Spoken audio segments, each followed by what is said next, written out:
반갑습니다. 재개발 재건축 전문가 투미 부동산 컨설팅 김재경 소장입니다. 반갑습니다.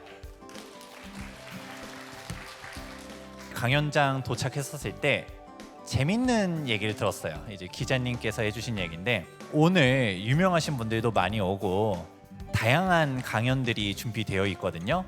그런데 제 강의가 제일 빨리 마감됐다고 합니다. 그리고 자리가 없어서 지금 앞에 막 그냥 자리 깔고 지금 뒤에서 서서 들으시는 분들도 있고 그렇습니다. 요즘 시장이 많이 변했어요. 많이 변했다라는 거를 여러분들도 아마 느끼고 계실 겁니다. 그렇다 보니까 지금은 사실 부동산 시장이 어때요? 이런 얘기보다는 지금 어딜 사야 돼요? 이런 얘기가 제일 많습니다.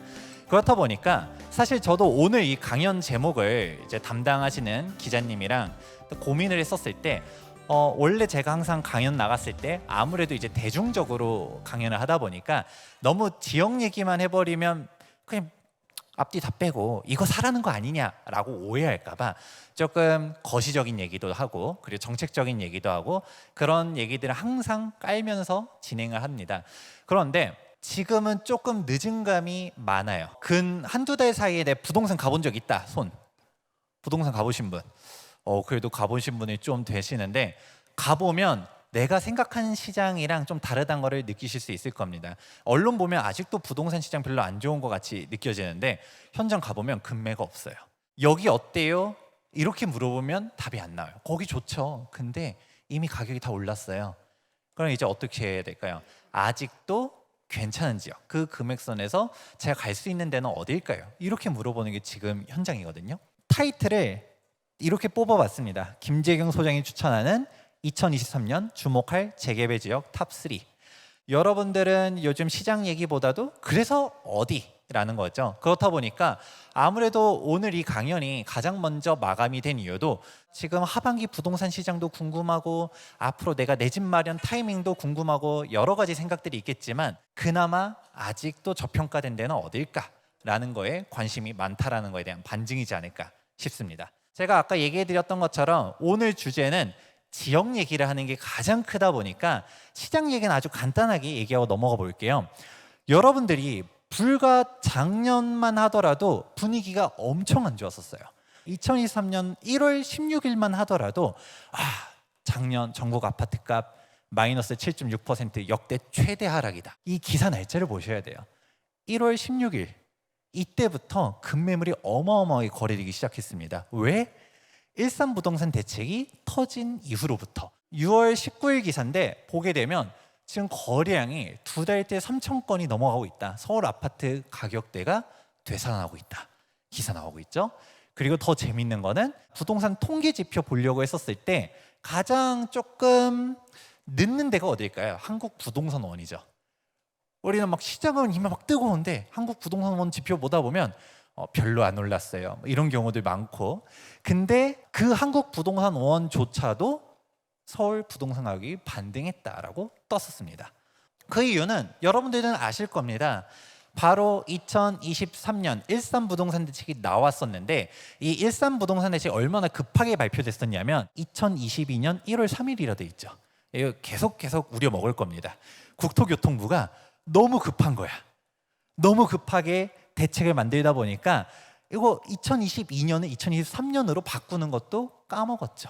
보통 연초에는 그렇게 대책들이 안 나와요. 왜냐하면 인사 이동도 있고 보통 신년회도 하고 그렇다 보니까 그렇게 대책이 안 나오는데 너무 시장이 안 좋다 보니까 13대책을 발표했었고, 이 13대책을 한마디로 요약하자면 분양권 규제를 문재인 정권 이전으로 돌려놨다. 그리고 또 중요한 게 바로 옆에 있는 1월 3일자 기획재정부 보도자료를 보게 되면 규제 지역을 다 풀었죠. 강남 3구랑 용산 제외하고서 다 규제 지역 풉니다. 그러니까 이제 어떻게 될까요? 규제 지역을 해제하는 효과들은 정말 다양한 게 있는데 제가 대표적인 거 딱 두 가지만 얘기해 보겠습니다. 일단은 양도세 중과가 상관없어져요. 여러분들이 전 정권 같은 경우는 규제 일변도로 갔다가 뭐만 하면 규제예요. 그렇다 보니까 뭐 할 수가 없었어. 그중 다주택자 중과 규제는 조정 대상 지역에서 내가 2주택자다, 3주택자다. 그러면 최대 30% 중과가 붙게 되고요. 그렇게 되면 양도 차익이 예를 들어 10억 초과다. 그럼 최고 세율 45%에 30% 중과까지 붙으면 75%죠. 여기에 지방세 10%가 더 붙습니다. 그러면 7.5%까지 더해지면 82.5%예요. 이거는 팔란 건가요, 말란 건가요? 팔지 못하는 거죠. 근데 이게 사라진다. 비규제 지역을 바뀌게 되면 그 즉시 규제가 완화되는 효과가 있고요. 그리고 종합부동산세가 개편되었습니다.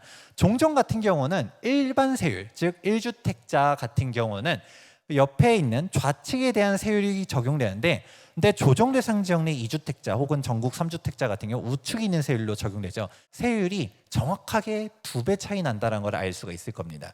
그럼 내가 강남에 30억짜리 1주택자면 세금 부담이 별로 안 느껴지는데, 근데 고만고만한 거를 좀 여러 개 가지고 있어서 과표로서 그렇게 가지고 있다라고 하면 그냥 너는 적폐 세력이기 때문에 중과세율이 빵빵 터지는 거죠. 지금은 농가주택이 산정에서 배제되긴 했지만 재작년만 하더라도 농가주택도 주택수에 다 들어갔었어요. 그러니까 과세 표준 1,000만 원밖에 안 되는 거 들고 있다 하더라도 다주택자 카운트가 되면 세부담이 어마어마했었던 게 바로 전이었었죠. 근데 이게 어떻게 바뀌었냐? 2023년도에 세제 개편이 일어났었습니다. 어떤 식으로? 원래 정부 여당의 목표는 3주택자 중과도 아예 폐지하는 거였었어요. 다주택자 중과 규제를 없애버리자 그랬는데, 그렇게까지 하려고 했었다가 야당의 극심한 반대에 밀려서 3주택자 중과만 남겼습니다. 그래서 지금 이 표를 다시 보시게 되면 조정 대상 지역 내 2주택자라는 거는 없어졌어요. 그래서 지금 현재 트렌드는 이제 어떤 식으로 바뀌었냐? 완벽한 다주택자까지는 허용해 주진 않지만 적어도 2주택까지는 오케이라는 게 현재 정책 기조다라고 보시면 돼요. 제가 굳이 얘기 안 했지만 취득세도 그렇고 양도세도 그렇고 종부세도 그렇고 모든 규제들이 2주택자까지는 괜찮아라는 걸로 바뀌고 있는 것이죠.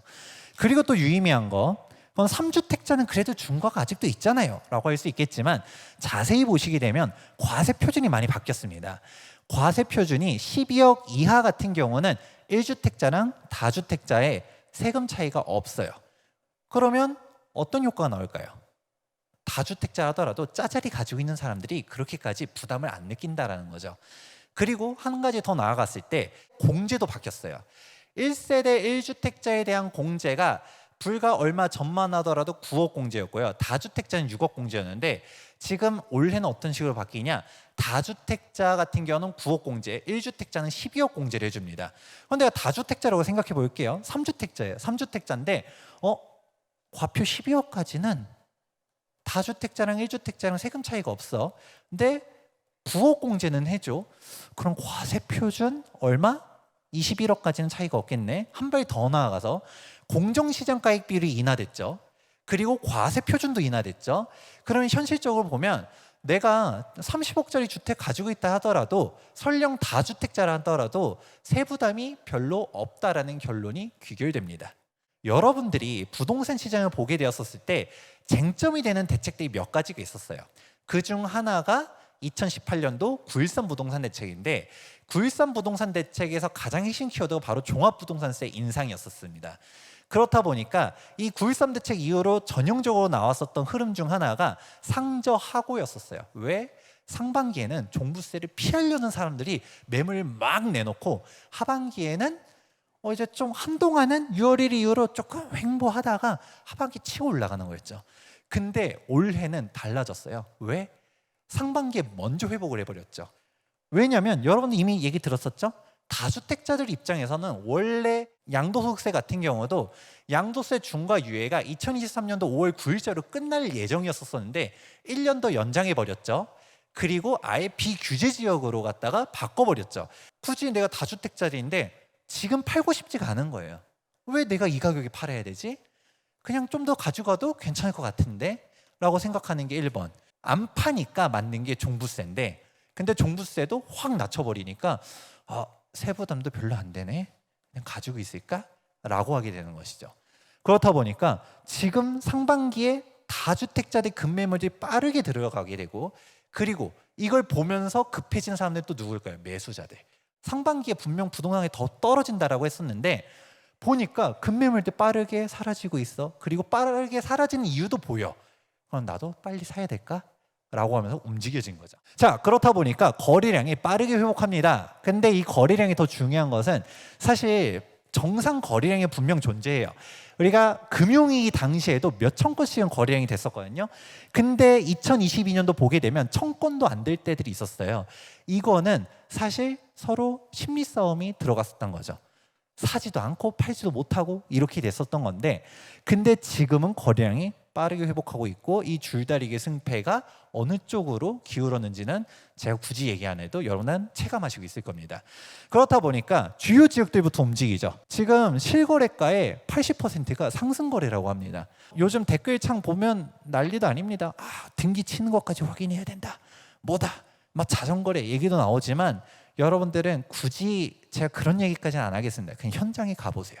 현장에 매물이 어떤 게 있는지 보시면 느끼실 거고, 통계 자료를 딱 한 가지 보라고 하면 항상 얘기하는 것 중 하나가 CSI입니다. 소비자 동향 지수인데 이게 생각보다 잘 맞아요. 미국이 금리 인상을 미친 듯이 하기 시작하면서 심리가 확 꼬꾸라졌는데, 근데 지금 이게 정확하게 2022년 11월, 12월을 저점으로 해가지고 1월부터 상승하다가 바로 며칠 전에 6월달 통계가 집계되는데 딱 100에서 멈췄습니다. 이 100이라는 건 뭘까요? 여러분들 다 물어봤는데 상승한다라고 말하는 긍정응답자가 더 많으면 100 이상, 떨어진다라고 말하는 사람이 더 많으면 100 이하인데 지금 딱 100이에요. 기준점이라는 거죠. 지금 여기서 어느 쪽으로 올라갈까요? 이 추세선이. 지켜보면 알겠죠? 지금은 이제 더 기다릴 때가 아니에요. 어디냐가 더 중요한 건데, 제가 상승이다 하락이다 이런 얘기는 잘 안 할 거예요. 왜? 작년에 너무 크게 대했어요. 저는 그냥 투자자로서 내 부동산 투자 잘하고 내가 돈 잘 벌고 이게 더 낫겠다. 괜히 뭐 너무 다 맞추려니 힘들다. 지금 서울경제신문 딱 기사 봤었을 때 2022년 12월자예요. 전문가 110명한테 물어봤대요. 내년 어떻게 될까요? 일단은 다 하락한대요. 상승한다고 말하는 사람이 2.7%밖에 없어요. 보합도 거의 없고요. 다 하락이에요. 얼마나 떨어지냐의 차이예요. 근데 이 사람들 다 틀렸죠. 근데 또 중요한 거, 자, 이거는 한경 기사예요. 부동산 전문가 100명한테 물어봤대요. 부동산 언제 사야 될까요? 라고 했더니 올해 3분기래요. 지금 사는 거죠. 구매를 보류해라 라는 사람은 10%밖에 없어요.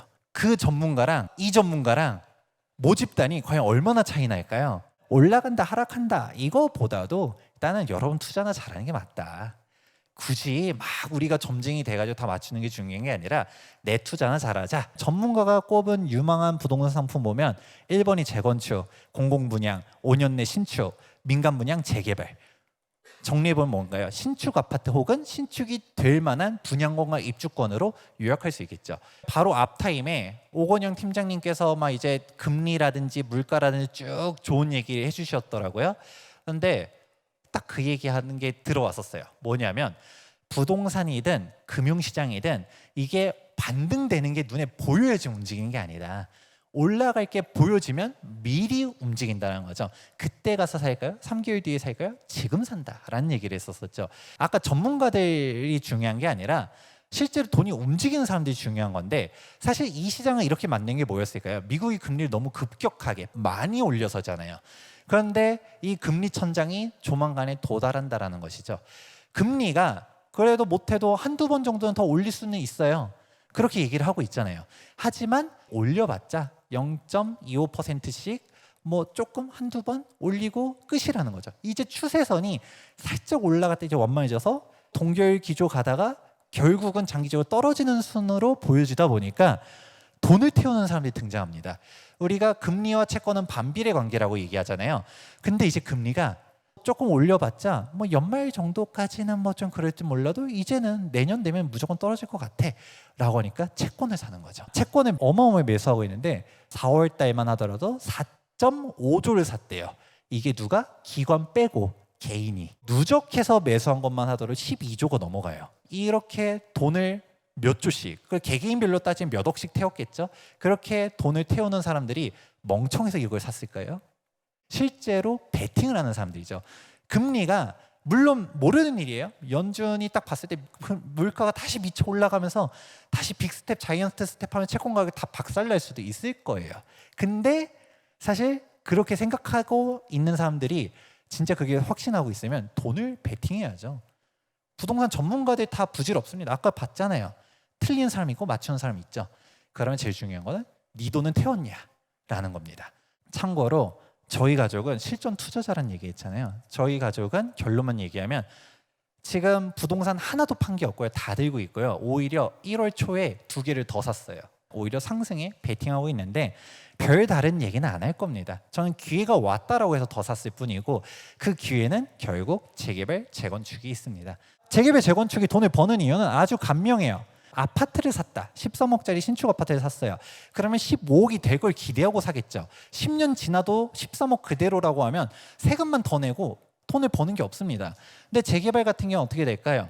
내가 8억짜리 집을 사는데 사실 이 8억짜리가 아니죠. 이거 완공됐었을 때 분담금 3억 정도 더 납부한다고 가정했을 때 8억이다 보니까 현실적으로 지금 사는 가격은 5억에 샀을 겁니다.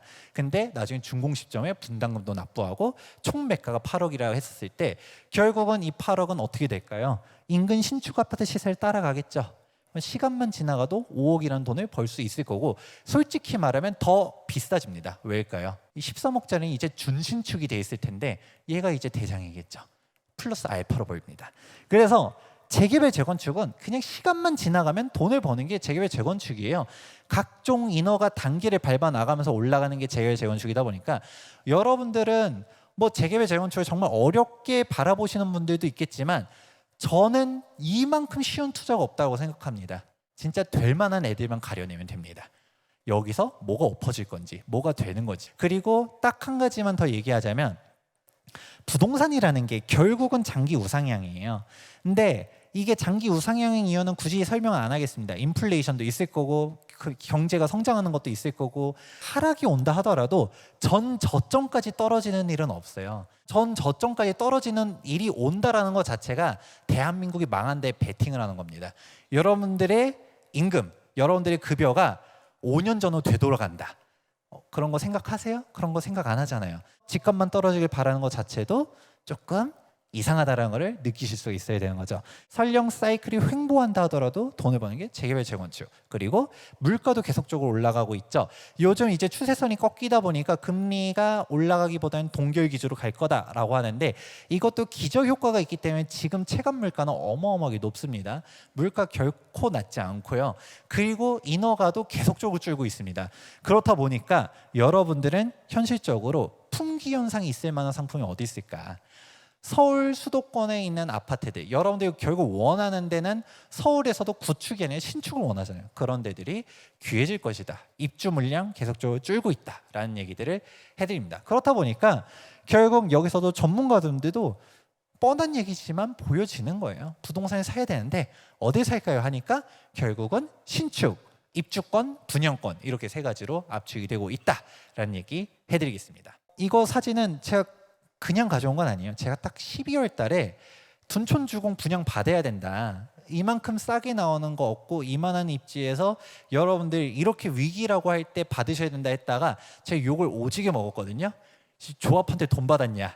라고 했는데 저 조합한테 받은 거 하나도 없습니다. 둔촌주공 조합에서 만약에 이 영상 보시면 감사패라도 하나 만들어줘야 되는 거 아닌가 싶은데 근데 결국 이래나 저래나 완판하고 이때 이후로 지금 분양권 시장 어떤가요? 미쳐 날뛰고 있죠.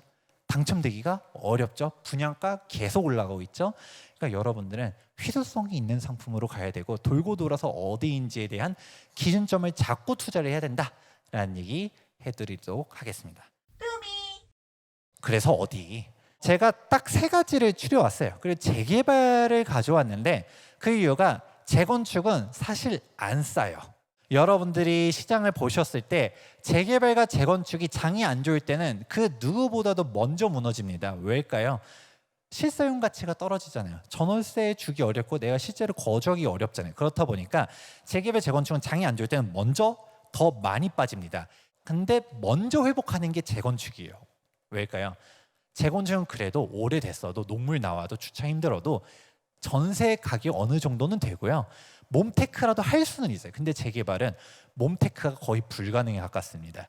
여러분들 거기서 살 수 있을까요? 못 살아요. 저도 못 삽니다. 재개발은 그래도 아직은 귀인 지역들이 있는데 그 지역이 어딘지를 얘기해 드릴 거예요. 여기 어때요? 라는 질문 하지 마세요. 다 좋아요. 근데 여러분은 현 시점에서 판단하려고 하면 딱 기준점은 크게 두 가지예요. 미래 가치가 얼마나 창창한가. 그리고 두 번째는 뭐냐? 여러분 그래도 지금 큰맘 먹고 살려고 했었을 때 다 올라간 다음에 산다라고 하면 기분 나쁘죠? 이미 전고점 가격으로 호가가 다 회복한 데들 생각보다 많습니다. 그리고 호가가 전고점보다는 싸다 하더라도 이 가격이 사기에는 조금 부담스러워. 아직도 거시경제는 너무 불확실성이 높아 라고 생각할 수 있겠죠. 내가 살려고 했었을 때 아직 회복 안 한 데들이 있죠. 그런 데들 제가 골라왔으니까 이 지역을 기준으로 해서 여러분 다른 지역들 가격도 참고해 보시면 좋을 것 같습니다. 그 세 가지 어디냐? 저는 광, 장, 성으로 뽑아봤습니다. 하나씩 볼게요. 광명 뉴타운입니다.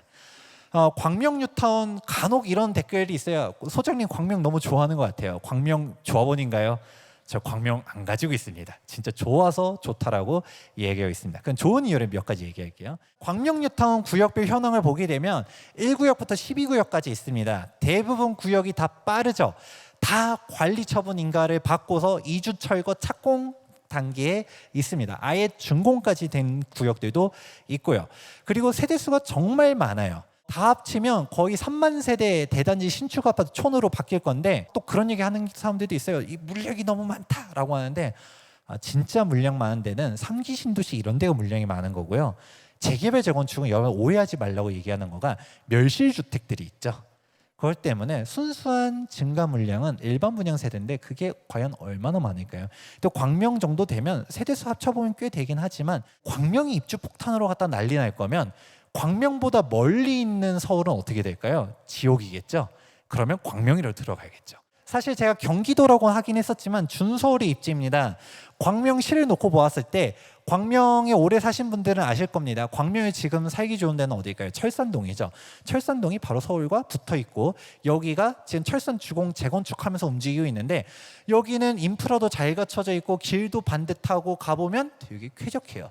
하지만 원래 광명에 구시가지는 광명동이에요. 광명동이 원래 사람 사는 동네였었거든요. 근데 아이러니하게도 너무 오래되고 낙후되다 보니까 재개발로 지정된 거죠. 그렇기 때문에 제가 오늘 이 자리에 또 하나 얘기해 주는 포인트, 재개발이 사실 덜 올라간다라는 거는 재개발 기회가 좀 더 있을 수도 있고 덜 올라간다고 판단하는 이유가 그 동네라는 얘기가 나와요. 현장 가보면 이러거든요. 저는 재개발은 현장 가지 말란 얘기합니다. 여러분들 그러면 부동산 전문가들이 임장이 중요하대, 임장 열심히 하래라고 하는데 저는 임장하지 말란 얘기예요. 그냥 지도로만 보고 판단하세요. 내가 이 돈으로 이걸 산다고? 혼란스러워서 사고 싶지가 않아져요. 광명 아직도 가보면 쎄합니다. 그런데 좋아진다라는 거죠, 이 동네가. 일단은 교통이 너무 좋습니다. 광명이 준서울의 입지다라고 말하는 거는 바로 위로 서울, 바로 옆으로 서울. 원래 광명시 자체가 특히 이 철산 광명동 이쪽은 서울에 편입시키려고 했었던 지역입니다. 그래서 지역 번호도 02를 써요. 여러분들이 02 쓰는 경기도 대표형인데 과천이 있죠. 과천이랑 성향이 조금 달라요. 과천은 원래 전 정부 청사가 있었었죠. 그렇다 보니까 031로 전화 오면 사람들이 전화 안 받고 끊어버리니까 02로 했는데 여기는 원래 진짜 서울에 편입시키려고 했었던 지역입니다. 그만큼 사실상 준서울의 입지고 그리고 어지간한 서울 외곽보다는 광명이 낫습니다. 왜일까요? 우리가 지하철이라고 해서 다 지하철이 아니죠. 다 같은 지하철이 아닙니다. 7호선은 선호하는 노선이죠. 왜? 강남까지 직행이잖아요. 철산 좋다는 얘기 했잖아요. 철산역 바로 뒤가 광명 사거리역이죠. 그리고 바로 앞으로 가게 되면 가산 디지털 단지역이 있는데 요즘 마곡이 뜨고 있지만 그 전만 하더라도 가디 구디 얘기 정말 많이 했었습니다. 여기도 일자리가 어마어마하게 많죠. 자, 이렇게 지도 보면 더 느껴지실 겁니다. 광명 뉴타운을 딱 기준으로 잡았을 때 가디 구디는 그냥 코앞이고요. 그리고 여의도도 반경 10km 안에 있습니다. 그리고 강남은 조금 멀어 보일 수는 있지만 지하철로 한 방에 직행으로 가죠. 사실 이 광명의 입지는 정말 훌륭하다. 어지간한 애매한 서울보다는 훨씬 더 낫다라는 걸 알 수가 있고요. 실제로 철산 가격을 보면 광명 뉴타운의 미래가 보여요. 철산 33평형 가격대 신축 아파트 얼마까지 갔었냐면 호가는 16억도 넘었었어요. 그러면 뭔 광명이 16억이야 막 이렇게 얘기하는데 광명 뉴타운도 정비되면 좋아질 것이다. 주변에 마곡이라든지 이런 식으로 주변 업무 지역들이 워낙 많고 직주 근접 최근 기사 보게 되면 서해선이 개통되니까 김포에서 더 불만이 많대요. 안 그래도 어디 공항철도나 9호선 타려고 김포공항역에서 환승을 해야 되는데 안 그래도 줄이 많았었는데 서해선 뚫리고 해서 더 지옥됐다. 그러면 가면 갈수록 여러분 직주 근접성이라는 게 정말 중요하고 그렇게 다 몰리는 대로 안 가는 게 중요하다는 걸 느끼시는 분들이 있을 겁니다. 근데 제가 단순히 광명 입지가 좋아서 투자하세요 라고 얘기하는 게 아니겠죠. 가격도 저렴한데 솔직하게 말하면 타이밍은 조금 늦었어요. 불과 한 달 전만 하더라도 정말 싼 게 있었는데 지금은 가격이 1억씩 다 올랐습니다. 그래도 아직 싸요. 자, 금액 얘기를 해드릴게요. 광명 1구역 같은 경우는 지금 투자 금액 25평을 갈 수 있는 입주권을 살려고 하면 현금이 4억대가 필요하고요. 33평 가고 싶다라고 하면 6, 7억 정도는 필요합니다. 1구역이 중요해요. 당연히 보면 광명 사거리역 기준에서 제일 멀리 있죠. 그리고 현장 가보신 분들은 알겠지만 경사도가 장난 아닙니다. 저기 1구역이 저 가격이라는 얘기는 4구역은 얼마일까요? 당연히 더 비싸죠.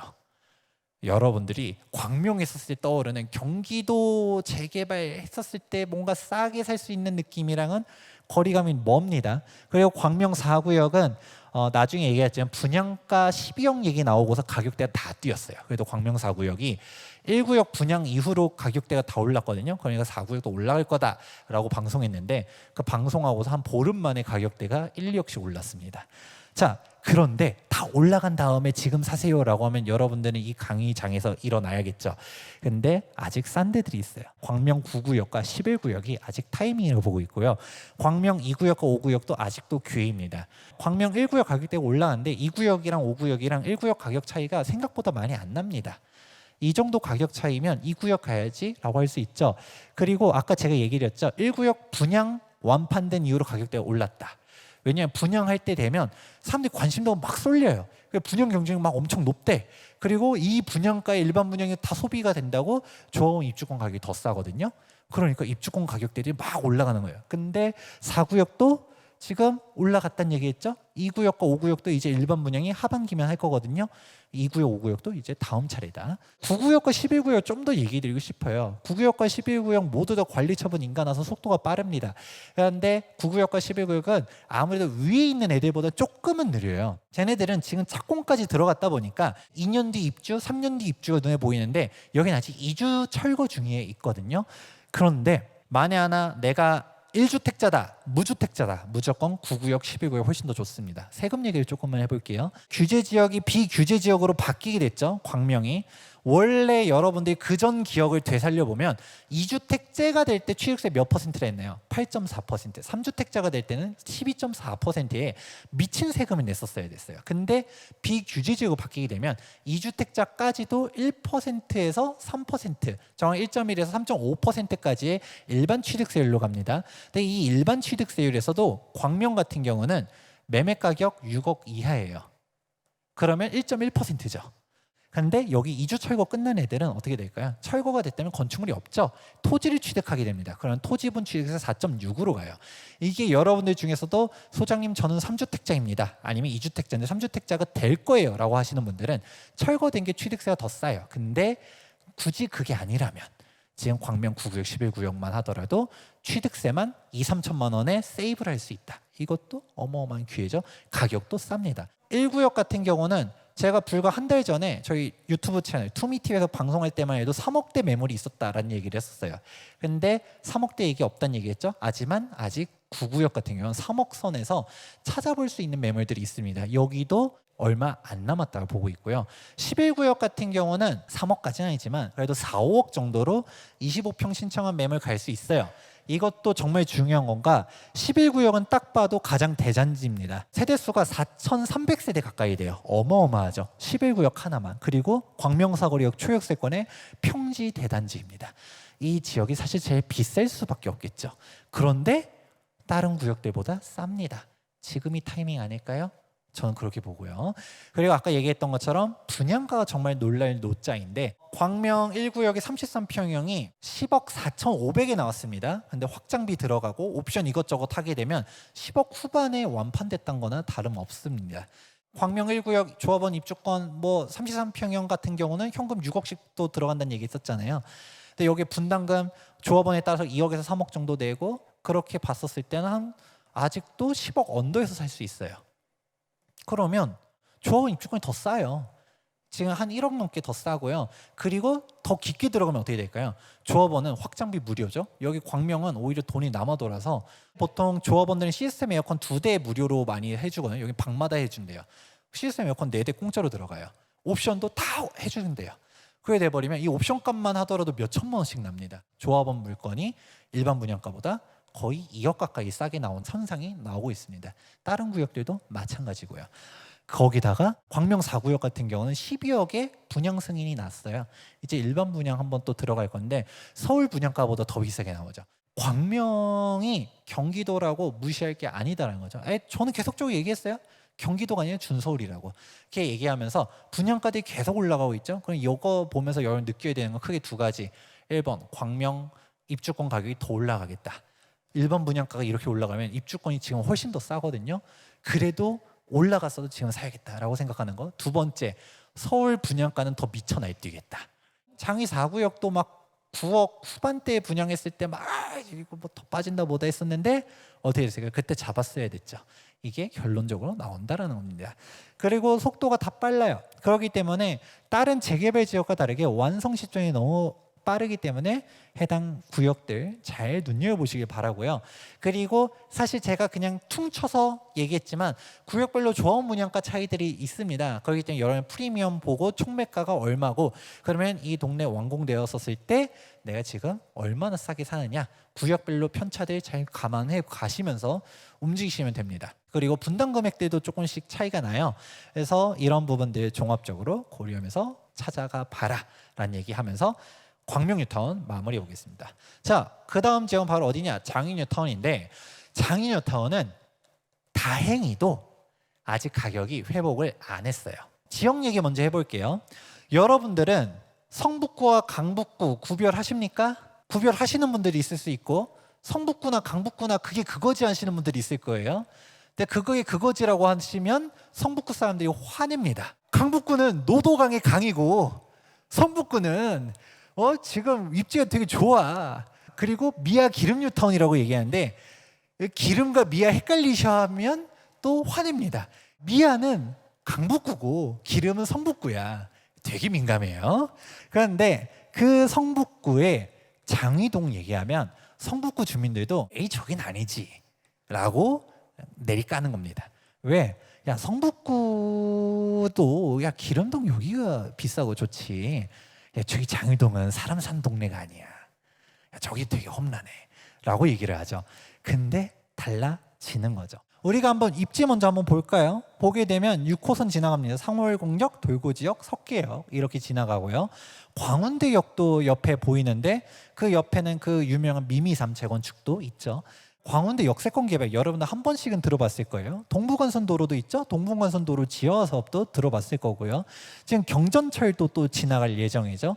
이래저래 사실 성북구에 이만한 신축 아파트 대단지가 들어설 지역이 쉽지가 않은데 원래 장위 뉴타운은 제가 기억하기로는 뉴타운 중에 제일 규모가 컸었어요. 3만 세대가 넘어갔었습니다. 단일 뉴타운 구역에서 제일 큰 규모를 자랑했었는데 장위 뉴타운 이미지가 별로 안 좋아요. 왜일까요? 반쪽짜리 뉴타운이라는 오명을 가지고 있으니까요. 막 8구역 해제되고 9구역 해제되고 13구역 해제되고 11구역 해제되고 12구역 해제되고 그리고 14구역은 해제될 뻔하다가 조합원들이 찬반 투표 결과 우리 재개발 진행하자라고 하면 기사회생했고요. 15구역은 박원순 전 서울시장님이 해제를 했었어요. 직권 해제했는데 이거 너무 무리하게 해제했다 하면서 소송을 갔는데 대법원까지 가서 조합이 승소해서 부활했습니다. 또 이어서 아까 해제된 지역들도 다시 움직이고 있어요. 장위 8구역, 9구역은 5, 6대책 공공재개발로 지정이 됐고요. 장위 12구역 같은 경우는 2, 4대책의 공공재개발, 도심 공공주택 복합사업으로 지정이 됐습니다. 11구역 같은 경우 가로주택 가는 데 있고 나머지 지역들은 또 우리 모아가지고 우리 재개발하자라고 얘기하고 있고요. 13구역은 조금 신축 빌라가 너무 많이 들어서서 쉽지는 않은데 그나마 노후도 맞는 애들끼리 가로주택 가겠다라는 얘기들은 있어요. 조금 애매한 13구역 빼고서는 나머지는 다시 이 한 판이 완성되어 간다라는 게 느껴질 거고요. 다시 이제 뉴타운, 동네가 바뀌어질 것이다 얘기하는 건데, 근데 여기서 가격대가 너무 싸요. 장이 뉴타운의 대장은 4, 6, 19역입니다. 얘네들이 속도가 다 빨라요. 2주 철거 끝나고 4구역 같은 경우에 아예 분양까지도 끝났었죠. 일반 분양까지 종료가 됐었는데 이 장이 4구역 얼마 들어가느냐? 투자 금액대가 33평형 가는 매물도 한 현금 6, 7억 선이면 살 수가 있어요. 이게 왜 대단하냐? 광명 뉴타운 같은 경우도 지금 광명에서 싼 거 3억대 4억대 아직 있습니다 라고 얘기했는데, 소나타 풀업 보니까 제네시스 그랜저 깡통 갈 수 있을 것 같아. 야, 그래도 소나타보단 그랜저지. 그랜저에 갔는데 또 옵션 욕심이 생기는 거예요. 이런 옵션도 넣어야 되고 이런 옵션도 넣어야 되고, 가다 보면 제네시스 깡통 갈 수 있을 것 같아. 똑같아요. 재개발 재건축 같은 경우도 우리가 아까 광명 뉴타운 얘기했었을 때 소장님 1구역 너무 외져요, 싫어요 라고 하면 4구역 가고 싶으면 플러스 1, 2억씩. 사실 예전에는 1억 차이도 났는데 요즘 2억씩 다 차이 나고, 또 20평대랑 30평대 가격 차이가 요즘은 한 거의 2억씩도 납니다. 그러면 역세권으로 가는데 2억 더 내고 20평대 30평대 가는데 2억 더 내고 뭐 하다 보면, 아니 광명보다는 여기 장이 4구역, 여기 일반 분양도 끝났고 위치도 좋고 초역세권 대단지인데 여기 가는 게 더 좋지 않아? 라는 생각이 들 수 있겠죠. 4구역, 6구역 그렇게 가격적인 메리트가 여전히 있고요. 참고로 장위의 가장 큰 포인트는 가격대가 아직 회복을 안 했어요. 회복을 안 한 이유는 장위 19역. 여러분들은 언론에서 많이 들어보셨을 겁니다. 원래 이 업계에서 그 목사님은 유명했었어요. 정말 유명하신 분이었는데 어느 순간 광화문에 등장하더니 전 국민이 다 아는 스타가 됐더라고요. 그렇게 가다 보니까 장이 뉴타운 하면 사람들이 딱 떠오르는 이미지, 거기 조금 사업 안 되는 거 아니에요? 라는 이미지가 씌워져 있어요. 그래서 서울 재개발 지역 대부분 다 회복했거든요. 장위는 아직도 눌려 있어요. 그래서 아까 그 6억 되게 좋은 거라니까요. 제가 그 6억이라고 하면 감이 잘 안 오죠. 참고로 얘네들 전에 투자하려면 9억, 10억씩도 현금 필요했었습니다. 그런데 이 금액대 장난 아닌 거라고 할 수 있고요. 참고로 장위 19역 같은 경우는 여러분들 알다시피 이제 사랑교회 재척시킨다 뭐다 하면서 조금 다시 변동하죠. 그래서 조합원 분양가라든가 사업성이 되게 훌륭한 조합들이었는데 지금 분양가들이 전반적으로 다들 올라가고 있어요. 조합원 분양가가 장위 19역 같은 경우 정말 쌌는데 더 올라갈 걸로 보여집니다. 왜냐하면 구역 경기도 쪼그라들고 이제 일반 분양세도 줄어들고 사업도 더 지연되고 그런 게 있다 하더라도 가격은 아주 정확하죠. 사랑제일교회 딱 보면서 소송 얘기는 정말 많이 봤을 겁니다. 500억에 합의를 했다가 합의를 뒤집고 막 그냥 알박기 하고 그런 식으로 하다가 결국은 조합에서 재척을 시켜버렸는데, 정확하게 이제 아직 재척은 된 게 아니고 재척시키겠다라고 하고 있죠. 그러면 사랑교회가 있는 19역은 사면 안 될까요? 우리 이것도 위기를 기회로 살리는 사람들이 있죠. 금액대가 쌉니다. 19역 같은 경우는 지금 19역 얼마로 갈 수 있냐? 투자 금액 5억대 매물이 등장합니다. 33평 가는 게. 조합원 분양가 올라가고 분담금 높아질 수 있어요. 근데 그거 감안해도 가격대가 다 맞춰서 움직이고 있으니까 19역이라고 해서 너무 미워하지 말아달라라는 얘기 해드리고 싶고요. 3억이 제일 싼가요? 전 3억도 없습니다. 여기 보세요. 장위 14구역은 2억 선에서 갈 수 있고요. 15구역은 3억 선에서 갈 수 있어요. 이게 진짜 말도 안 되는 금액입니다. 참고로 전에는 얼마씩 투자 금액 들어갔었냐? 5억 넘게씩 들어갔었어요. 그런 생각 해보실 수 있을 거예요. 아니 요즘 시장에서 뭐 2, 3억 빠진 게 빠진 건가요? 뭐 그 정도는 다 빠진 거 아니에요? 라고 생각할 수 있을 텐데, 아까 제가 얘기했죠? 장위 4구역이 막 9억, 10억 가던 게 6억으로 빠졌어요. 이것도 많이 빠졌죠. 근데 이거랑 5억 하던 게 2억으로 빠졌어요. 이거랑 퍼센테이지를 보면 어떻게 될까요? 어마어마하게 빠진 겁니다. 진짜 반토막 난 거거든요. 그때 여론이 재계를 처음 투자한다 그러면 조합 설립 인가 이후로 투자하시는 거를 권장해드리고 싶어요 라는 얘기를 정말 많이 합니다. 근데 여기는 14구역, 15구역 둘 다 조합 설립 인가가 낮고요.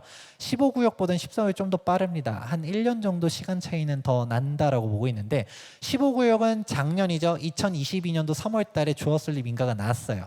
근데 여기가 너무 그동안 소송도 하고 오래 걸린 것들이 많다 보니까 이 정비 계획이 너무 예전 겁니다. 그래서 촉진 계획 변경을 진행 중에 있어요. 15구역 같은 경우는 입주까지 얼마를 보고 있냐면 10년 보고 있습니다. 지금 조합 설립 인가가 났는데도 10년이라고 본다는 거는 조합 설립도 안 난 데들, 정비구역 지정도 안 난 데들, 여기는 15년, 20년 걸릴 수 있다는 얘기거든요. 15년 뒤에 입주한다라고 하면 내 나이가 그때 환갑이 넘어 칠순잔치 할 때 입주하면 몸 부귀영화를 누리자고 내가 이런 투자를 하지? 어차피 그때 되면 자녀 거죠. 그러면 이 자녀 거죠라는 얘기를 왜 했을까요? 자녀한테 사주세요. 자녀한테 사주기 딱 좋은 가격입니다. 14구역은 좀 더 빨라요. 지금 건축심이 언제 나냐 이러고 있거든요. 여기는 입주까지 8년 보고 있습니다. 그러면 애가 지금 학생이다. 그러면 8년 뒤에 입주하는 거. 설령 뭐 제 말을 곡해하시는 분들이 종종 있어요. 소장님이 8년에서 10년이라고 얘기하면 실제로는 더 걸리겠지? 더 걸릴 수도 있을 텐데 사실 저는 어느 정도 선을 다 보면서 얘기를 합니다. 근데 설령 10년 걸린다 하더라도 그때 우리 애가 사회초년생 되고 이제 직업도 가지고 이제 결혼하려고 했었을 때 내 자녀가 남자이다. 집이 없으면 결혼하기가 어렵죠. 그러면 딱 이거 사주는 겁니다. 14구역 2억 선에 사줘놓고 증여세 낼만 하죠. 가지고 있다가 10년 뒤에 30평대 신축 아파트로 바뀐다. 그러면 1등 신랑감으로 바뀝니다. 솔직히 내 돈 들어간 건 얼마 없거든요. 분담금도 내야 되고요. 뭐 하고 그런 게 있는데 아까 제가 얘기했죠. 시간에 투자하는 게 재개발 재건축에 있었을 때 지금 이 14구역 2억이 가는 거는 너무나도 훌륭하다. 15구역 3억도 정말 좋죠. 15구역도 딱 보면 세대수 되게 크고요. 그리고 6호선 초역세권입니다. 4구역이랑 가격대 당연히 따라갈 게 눈에 보이죠. 근데 15구역보다는 14구역 좀 더 싼데 14구역 하면 사람들이 그래도 여기서 좀 먼 거 아니에요 소장님 하시는 분들이 있어요. 하지만 다른 거가 더 좋아질 거라는 거죠. 일단은 제가 두 가지 얘기를 해드릴 거예요. 아까 성북구 얘기를 웃자고 얘기했었는데 성북구는 좋았나요? 기름동 20년 전에 기름동 어땠나요? 별로 안 좋았죠.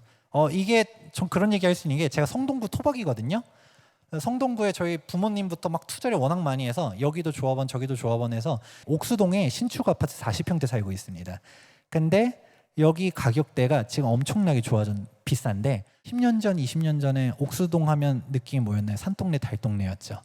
그 동네가 개발되면 좋아질 거라는 거를 보고서 들어가는 게 재개발 재건축이죠. 그렇게 가는 거라서 똑같습니다. 지금 기름동 같은 경우는 어떤가요? 아파트 들어나고 나니까 엄청나게 좋아졌죠. 가격대가 실거래가만 하더라도 16억 넘게 찍었었고요. 전에 호가는 17억, 18억도 했었어요. 그게 거래가 안 돼서 그랬었지. 그럼 그 옆에 있는 장위동은 어떨까요? 좋아지겠죠. 당연히 좋아집니다. 이 동네도. 그렇게 봐야 되는 게 첫 번째. 장위 4구역 분양할 때 막 미분양 난다, 막 다 무너진다라고 했었지만 결국 입지 보고 들어간 사람들은 다 잡았죠. 여기가 참고로 아예 미분양이었었어요. 청약 통장 필요 없이 그냥 줄 서서 번호표 뽑고 줍줍으로서 가져갔었던 동네였거든요. 근데 지금 다 완판되고 이제 와서 보니까 가격대가 다 올라갔죠.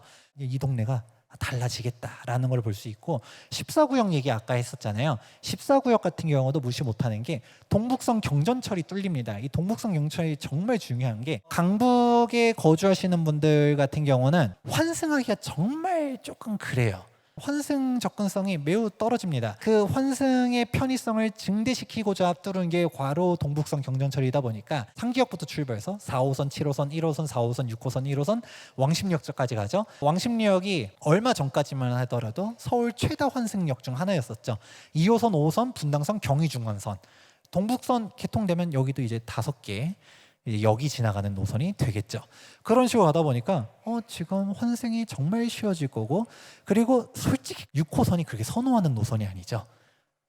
동북선 경전철 역세권이 훨씬 더 좋아질 가능성도 있습니다. 그러면 14구역이라도 그렇게 무시할 동네가 아닌데 2억선으로 가는 거. 그리고 여러분이 가볍게 투자를 했었을 때 가격대 올라가면 똑같이 올라가겠죠. 그럼 여러분 3억 투자해서 2억 올라가는 거랑 2억 투자해서 2억 올라가는 거랑 수익률은 2억이 낫겠죠. 그렇게도 볼 수가 있습니다. 물론 이제 길게 입주까지 고려하면 15구역도 분명 좋고 메리트가 높은데 이제 14구역이라서 굳이 여기 싼 데는 이유가 있는 거 아니에요? 라고 볼 지역이 아니다라는 얘기 해드리겠습니다. 그러고서도 입지 서울 같은 경우는 공원이 많지 않잖아요. 서울숲보다도 큰 북서울 꿈의 숲이 위에 있고요. 여기 되게 가보신 분들 알겠지만 정말 잘 되어 있습니다. 그리고 학교들도 되게 많은데 장이동이 학군이 뭐가 좋아요? 재개발 지역 중에 학군 원래 좋았었던 데는 아무 데도 없습니다. 달라지고 나면 좋아지는 거거든요. 제가 고등학교 학군까지 바뀐다는 얘기는 못해요. 근데 적어도 초등학교, 중학교는 바뀌어요. 왜? 신축 아파트 촌으로 바뀌어서 그 매매 금액, 그 전세 금액 감당할 수 있는 사람들이 자녀들이 보내니까 그렇게 바뀌기 때문에 학교가 주변에 많다라는 것만 해도 총품화, 중품화 아주 훌륭한 입지다라는 얘기 해드리고 광운대 역세권 개발도 정말 크죠. 주변에 호재가 정말 많아요. 그래서 이런 호재들은 굳이 길게 얘기 안 해도 이 입지 잘 주목해 보시면 좋다. 무엇보다 2억대에서 투자할 수 있는 유일한 서울 재개발 지역입니다. 조합설립 인간 안대에서 이보다 싼 데는 없어요. 그리고 아직 가격이 회복 안 했으니까 바로 오늘 달려가셔도 됩니다. 자, 마지막 지역은 성수 전략정비구역에 대해서 얘기해 드릴 텐데 성수 전략정비구역은 제가 처음에 이 강연을 준비할 때만 하더라도 가격이 쌌었는데 얼마 전에 발표가 있었었죠. 성수 전략정비구역 정비계획 변경안이 발표가 되었었는데 그거 나오자마자 하루아침에 가격이 2, 3억이 뛰었습니다. 그렇지만 그럼에도 불구하고 여전히 주목해야 되는 성수 얘기해 보도록 하겠습니다. 1지구부터 4지구까지 있어요. 참고로 다른 데는 구역 이렇게 얘기하는데 여긴 지구라고 말하는 이유가 있는데 좀 이따가 얘기해 드릴게요. 성수동은 유명하죠. 워낙 성수동 하면 중공업 지역에 대한 이미지가 강했었는데 성수동 핫플이 워낙 세지면서 그 이미지도 많이들 감소하고 있습니다. 여기 워낙 비싼 그리고 젊은이들이 좋아하는 트렌디한 상권들이 형성되고 있고 애초에 중공업 지역이었다는 것 자체가 뭘까요? 물류 교통의 중심이라는 거죠. 일단 평지고요. 교통망이 너무 잘 깔려 있어요. 보게 되면 바로 앞에 강변북로 깔려 있죠. 내부순환도로, 동부간선도로 있죠.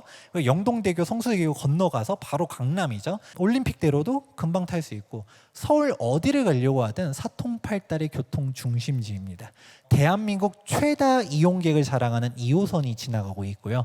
그리고 분당선이 지나가죠. 서울숲역에서 한정거장만 넘어가면 바로 압구정 로데오역입니다. 옥수동이 왜 좋아요? 우리 압구정 뒤편에 뒷구정이라는 표현도 쓰기도 하거든요. 어감이 조금 그래서 그렇긴 한데 보게 되면 옥수역에서 한정거장 넘어가면 3호선으로 압구정역이죠. 동호대교 건너가 바로 옥수동이다 보니까 돈이 진짜 많으신 분들도 압구정에 집 한 채씩 턱턱 사주긴 조금 부담스러울 때 자녀한테 그냥 옥수동은 그래도 괜찮지 하면서 옥수동 집을 많이 사줬었습니다. 성수동은 말 안 해도 좋아지는 게 눈에 보이죠. 그래서 재개발 투자 같은 경우는 취향 차이가 조금 갈려요. 그래도 한 4, 50대 넘어가시는 분들은 우리가 재개발 탑2 하면 한남 성수를 얘기하거든요. 한남동 쪽이 조금 더 기울어지는데 근데 한 30대 분들은 한남동보다도 성수동에 대한 호감도가 훨씬 더 높아서 성수동이라고 해서 그렇게 밀릴 곳이 아니다. 너무나도 훌륭한 지역이다 얘기해드리고요. 한남동 얘기를 언뜻 했었지만 지금 성수 전략정비 가격이 올라가는 이유 중 하나가 한남동에도 있습니다. 바로 뭐냐면 한남 뉴타운의 한남 3구역이 박앤세일 기간이 끝났어요. 관리 처분 인가가 났죠. 여러분 중에서 재개발 재건축에 관심이 있으신 분들은 소식을 접해보셨을 수도 있었을 텐데 원래 한남 3구역이 2013년도 3월 달에 관리 처분 인가 예정이었었어요. 근데 관리 처분 인가를 코앞에 두고서 가처분 결정이 내려졌죠. 상가조합원들이 소송을 걸었었습니다. 근데 이 소송이 이의 신청 결과 뒤집혀졌어요. 가처분 이의 결정에서 재판부가 받아들여서 이게 가처분까지 할 사유는 아니다라고 판단했었고 그래서 관리처분 인가가 바로 6월 말에 났었죠. 이제 어떤 효과가 날까요?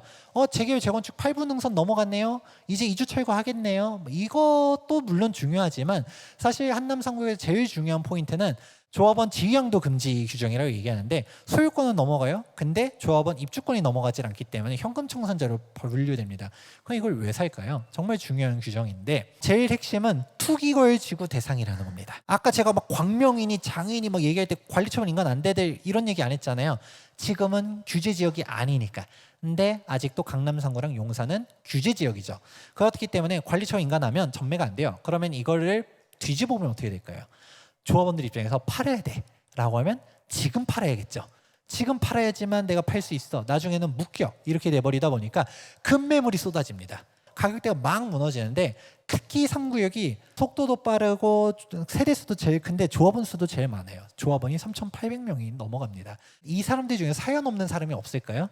그렇다 보니까 막 급매로 막 나오면서 한남뉴타운 가격대들이 원래 조정된 것도 있었는데 여기서도 가격이 3, 4억이 더 쌉니다. 3구역 박앤세일이 있었지만 끝났죠. 끝났습니다. 한남 3구역이 그전에는 가격대가 쌀 때는 사람들이 한남 성수 보다가 야, 3구역은 속도도 빠르고 규모도 크고 그리고 되게 좋죠. 현대 DH가 이제 짓죠. 한남 3구역이 가격도 싸. 3구역으로 가야지 라는 수요들이 있었는데 3구역 박앤세일이 끝나버리면 어떻게 될까요? 나머지 구역들 가격대가 다 올라가겠죠. 한남 3구역에 33평형 가는 매물이 진짜 대출 끼고 뭐하고 하게 되면 현금 15억 선으로 살 수 있는 매물들이 있었어요. 근데 지금 이제 그런 거 없죠. 한남 5구역이나 4구역 이런 데 가려고 하면 투자 금액대가 20억 그냥 넘어가거든요. 그래 버리니까 이것도 3구역 박앤세일일 때 이 가격이었었는데 3구역 박앤세일이 끝나보니까 한남뉴타운 가격대도 다 올라갈 것이 보여지죠.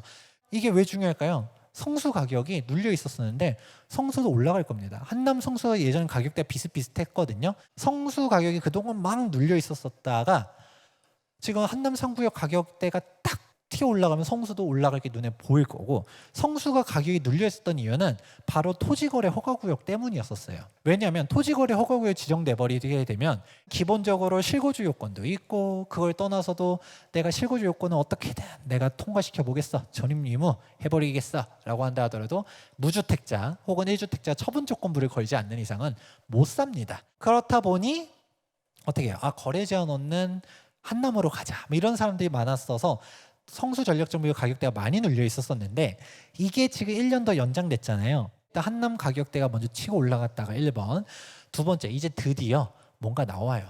이 토지거래 허가구역은 제가 여기서 길게 설명 안 하겠지만 사유재산권 침해 소지가 정말 많은 사실 악법 중에 악법이에요. 정말 문제가 많습니다. 근데 이거를 오세훈 서울시장이 연장을 할 때 주민들의 반발을 생각 안 했을까요? 생각했겠죠. 그리고 오세훈 서울시장님 같은 경우는 차기든 차차기든 대선까지 생각하시는 분 아닐까요? 근데 여기 다 보수 색채가 짙은 곳들인데 여기 이렇게 규제지 연장해버리면 어떻게 될까요? 당내 경선 통과할 수 있을까요? 근데 그럼에도 불구하고 연장한 데는 이유가 있겠죠. 더 큰 그림을 그리고 있었겠죠. 준비한 대책들이 토지거래 허가구역 연장 이후로 막 발표됩니다. 압구정 신속통합기획안 70층도 가겠다. 덕계공원 만들겠다. 성울숲이랑 연결한 보행교 만들겠다. 이런 얘기들 하고 있지 않습니까? 이게 바로 4월 달에 연장해서 얼마 안 돼서 발표했고요.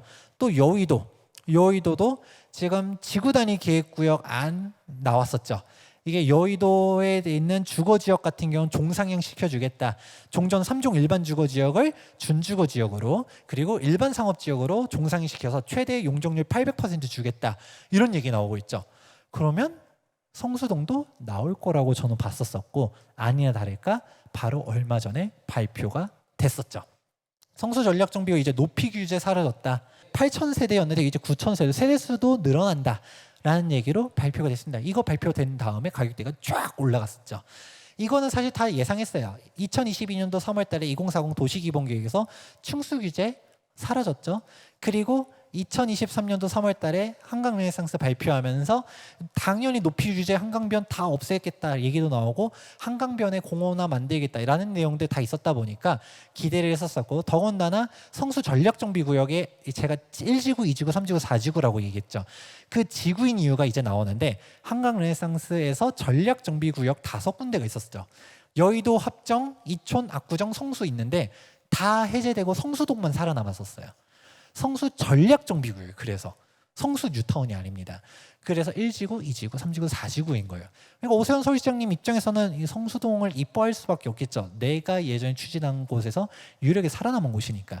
그래서 이 지역을 뭔가를 할 거라고 봤었고, 또 초고층 이제 가는 거죠. 성수동의 초고층이 유의미한 거는 간결하게 정리할 수 있습니다. 가장 중요한 거는 일단 초고층이 되게 되면 나타나는 효과 중 하나가 일단 용적률을 더 주지 않는다라고 하게 되면 층수만 높아지는 거예요. 그렇게 되면 이제 어떻게 될까요? 동강 간격이 넓어지게 되죠. 그리고 바닥 면적, 즉 건폐율이 낮아지게 되는 거죠. 그러니까 상부의 공원이라든가 단지가 쾌적해지고 커뮤니티 넣기 좋아지는 거고, 그리고 한강변에 있는 애들은 더 중요한 거. 단순히 쾌적성이 높아진다고 끝나는 게 아니라 한강 뷰가 많아지는 거죠. 전에 막 50층 건축한다를 했었을 때 나왔던 설계 아니었었는데, 이걸 더 넘어서 60층, 70층, 80층까지도 갈 수 있다라고 하게 되면 그냥 동이 몇 동 안 되게 되는 거죠. 그러면 조합원들이 하면 한강뷰를 다 잡아갈 거고, 한강뷰가 되고 안 되고만 하더라도 몇 억씩 차이가 난다라는 것을 조합원들 입장에서는 건축비가 좀 더 들어가도 초고층으로 가려고 하지 않을까요? 그렇기 때문에 아는 사람들은 알겠지만 여기 성수전략정비구역이 전에 박원순 서울시장이 여기를 35층으로 가라라고 딜을 제안한 적이 있었어요. 너네 35층 설계 바꾸면 바로 건축심의 허가해 줄게. 근데 조합원들이 거품 물고 조합장 갈아엎는다 뭐다 이러니까 조합장들도 깨갱하고 우리는 50층 사수할 거다라고 했었던 이유들이 여기에 있죠. 그러니까 초고층 한강조망, 영구조망, 그것도 한강을 남향으로. 이게 가장 중요한 포인트다 보니까 여러분들은 이제 미래 가치가 보여지는 거고요. 그리고 한강 르네상스에 대한 조감도인데, 두 번째 포인트는 초고층도 초고층이지만 강변북로 지하화도 그동안 쟁점이었었어요. 보시되면 1지구 절반부터 2지구까지 지하화 계획이 있었는데, 이 지하화 계획이 더 예전 걸 보게 되면 1지구부터 다 지하화였었어요.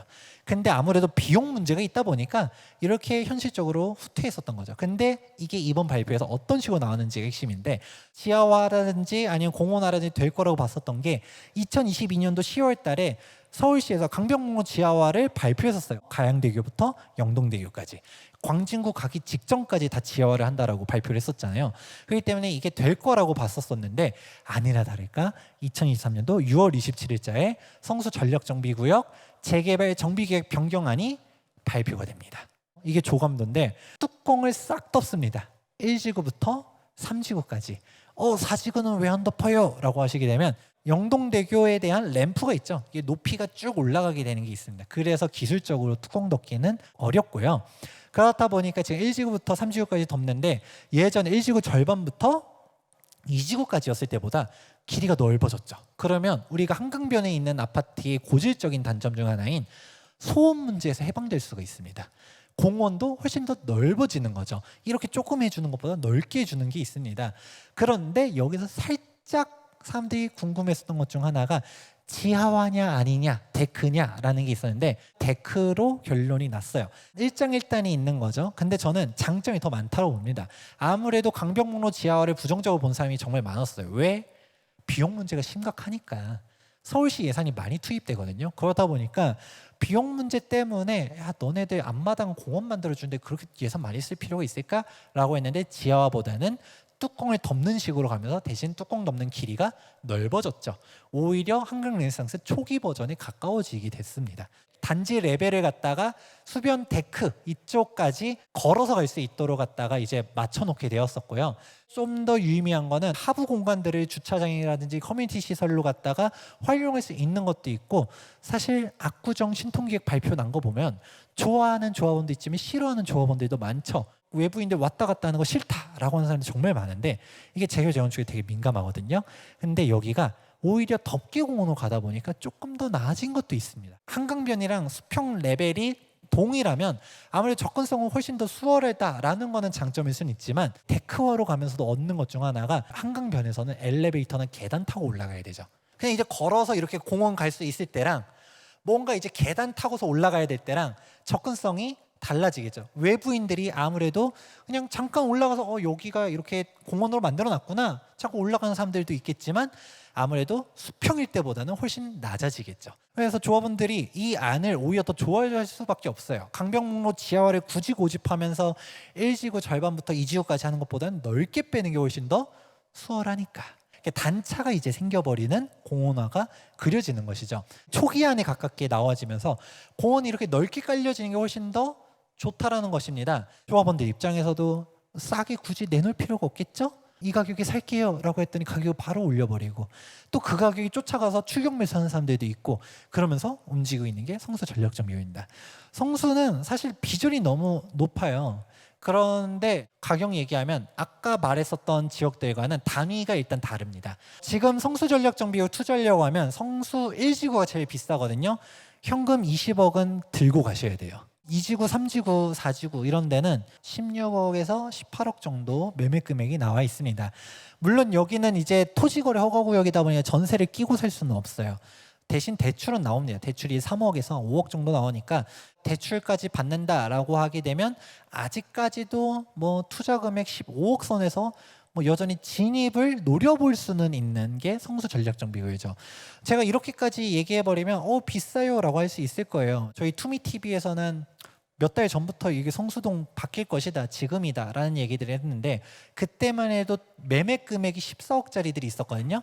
그러면 대출까지 끼면 10억이면 갈 수 있는 애들도 있었었죠. 근데 지금 이렇게 올랐으니 늦은 거 아닌가요?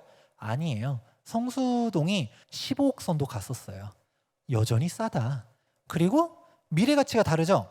이게 공원 이렇게 쭉 만드는 것도 있고 한남뉴타운은 그래도 언젠가는 이 전매 금지 규정이 다 다가옵니다. 관리 처분 인가나면 조합원 지휘양도 금지 규정 때문에 또 급매물 찬스 나오는 거 아니에요? 이제 다음은 이 구역인가요? 라는 사람들도 있는데 성수동 같은 경우는 비규제 지역이죠. 그러니까 이거 걸릴 일이 없다라는 것도 포인트고 그리고 지금도 매매 금액이 20억이면 이거 미쳐가지고 뭐 내가 이거를 왜 살까요? 라고 하시는 분들이 있을 텐데 분담 금액도 나중에 내야 될 거 아니에요. 그러면 너무 비싼 거 아니에요? 라고 하는데 성수동이 이렇게 달라지기 전에도 갤러리아 폴에 대한민국에서 제일 비싼 아파트 탑10 할 때 항상 안 빠지는 단지 중 하나죠. 그리고 서울숲 트리마제도 47층, 갤러리아 폴에 45층, 아크로 서울 포레스트 49층 다 초고층 초고가 단지들입니다. 얘네들 가격대가 몇십억씩 하잖아요. 그런데 지금의 성수동 이미지에서도 이 가격대면 성수 전략정비구역 쫙 초고층으로 깔리고 강변북로 상부 공원화 되고 그러면 얘네들 가격대는 그냥 30평대 4, 50억 보지 않겠어요? 그러면 지금 한 20억 대출 좀 끼고 해가지고 뭐 한 15억 선에 투자해도 미래 가치가 아예 차원이 다른 곳이죠. 지금은 건축심이 다 멈춰 있다 보니까 지금은 다 이제부터입니다. 그렇기 때문에 여러분들은 가격되는 손에서 마음에 드시는 데에 골라가시면 된다라고 해드리고 싶고요. 여전히 아직도 싸요. 왜일까요? 토지거래 허가구역 덕분에 한남뉴타운은 지금 20억대가 다 넘어가요. 그런데 성수는 아직도 잘 찾아온 16억에서 18억 선이 있어요. 그러니까 여러분들이 이 허가구역을 뚫고서 살 수 있는 사람들은 이만한 찬스가 없고 그리고 토지거래 허가구역 1년 더 연장하는데 만료 시점이 언제예요? 2024년도 4월 달이죠. 그때 총선이 다가옵니다. 오세훈 서울시장이 그때 가서 또 어떻게 할지는 지켜봐야겠지만 총선의 엑스맨이 되고 싶은 게 아니라고 하면 그때는 풀어줄 거라고 보는 사람들이 많죠. 그럼 이제 어떻게 될까요? 토지거래 허가구역 풀리는 순간 한남뉴타운 가격대로 다 회복합니다. 여전히 지금 한남보다 성수가 3, 4억이 더 싼데 이 가격 올라올 게 눈에 보이니까 여러분들 지금이다. 그리고 또 이게 한남 성수 얘기만 하게 되면 여기 너무 비싼데 라고 할 수도 있겠지만 한남 성수 가격 올라가는 게 왜 유의미하냐면 예전에 급매물들이 있다 보니까 가격 천장을 형성하는 효과들이 있었거든요. 당장 그 밑에 있는 흑석뉴타운 같은 경우도 지금 매매 금액이 많이 올라와서 지금 현금이 한 13억 정도는 필요해요.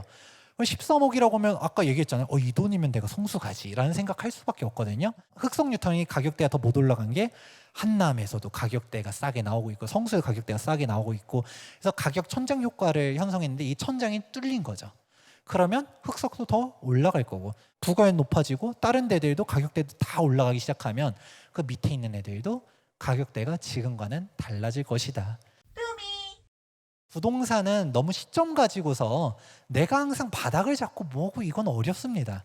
저도 1월 초에 부동산을 매수할 때만 하더라도 이건 너무 싸다, 기회다라고 생각해서 매수를 했었더니 알고 보니까 그때가 바닥이었던 거지. 1월 초가 무조건 기회다, 무조건 지금 바닥이다 라고 생각해서 샀겠어요? 지나가고 보니까 그 가격이었던 거예요. 성수 전략정비구역을 저희 가족이 가지고 있는데 일지구에 대지 넓은 다가구 건물을 가지고 있어요. 저희는 1+1 50평대 플러스 25평을 가려고 예전에 샀는데 그거 산 시점이 언제였을까요? 2017년도 6월 달에 계약을 했었습니다. 17년도 되게 잘 샀겠네 라고 생각하시는 분들도 있겠지만 그 시점에 투자하신 분들은 기억할 거예요. 2017년도 파리 대책이 터지면서 가격대가 박살이 났죠. 저희가 계약을 했는데 잔금 칠 때 되니까 매매 금액이 1, 2억이 더 빠져 있는 거예요. 진짜 고민 많았었는데도 그때 저희가 잔금 치를 때 딱 했던 거는 원래 저희는 1+1을 노렸었고 대형 평수 플러스 25를 갈 만한 거가 아까 다가구란 얘기했잖아요. 그런 물건이 많지가 않아요. 그 물건을 계속 기다리다가 잡았는데 잡고 보니까 꼭지에 닿네. 그 시점에 잡았을 때 아유 그래도 이 물건 잡고 성수동의 미래 가치도 있고 성수 전략정비구역 좋으니까 가져가자라고 샀었는데 지금 가격대가 빠졌다라고 얘기해도 몇십억은 더 올라가 있습니다. 여러분들은 너무 자꾸 그때 가서 이게 막 바닥이냐 이때 사야 될까 이게 아니라 10년 뒤에 이 가격이 어떻게 될까, 이 동네의 미래 가치는 어떻게 될까. 아까 제기했죠. 재개발 지역은 재건축도 그렇고 시간이 지나가면서 단계를 밟아 나갈 때마다 가격이 올라간다. 내가 10년 뒤에 살고 싶은 집이 어딘가 여기에 결론이 있다 라는 얘기 해드리면서 마무리 보도록 하겠습니다. 투미TV도 구독해 주시면 다양한 재개발 재건축 정보들 마련되어 있으니까 많은 좋아요와 구독하기 눌러주시면 감사하겠습니다.